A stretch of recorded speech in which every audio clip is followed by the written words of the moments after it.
My husband's coworker tried to replace me in my own marriage while gaslighting me out of my sanity. So I gathered evidence and set fire to their house of lies in the most devastating way possible. When I was at my husband's work party, I noticed something very odd.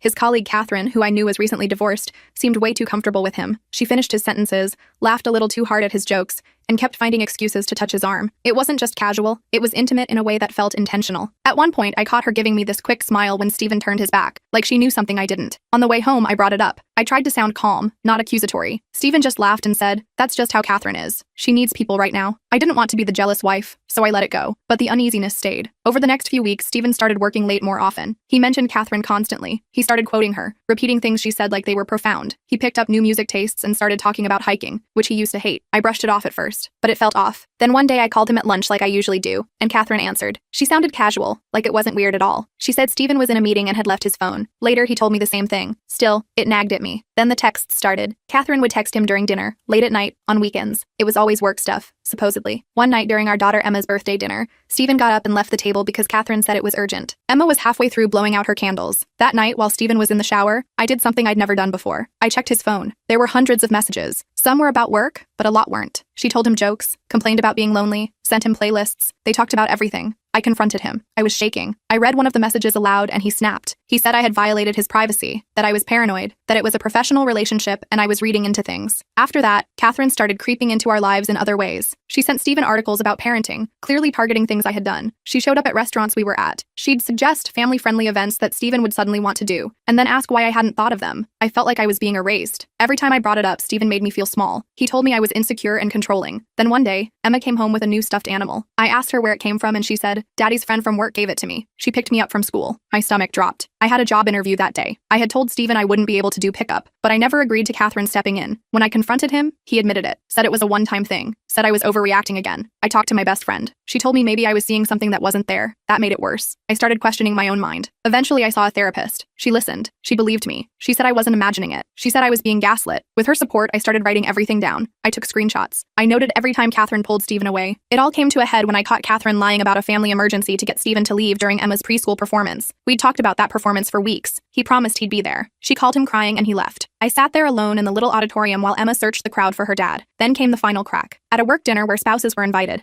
I overheard Catherine talking to a coworker. I was standing behind a partition just out of view. She was laughing and said, "He'd be better off without his clingy wife. I'm just biding my time." I stepped forward. She saw me. She didn't flinch. She looked me in the eye and said, "He'll never believe you. You're just the paranoid wife. I'm the one who gets him." Later that night, I told Stephen everything. I showed him the texts, the notes, told him what Catherine had said. My hands were shaking. I begged him to listen. He didn't. He called me crazy. He said I was obsessed. He accused me of stalking Catherine.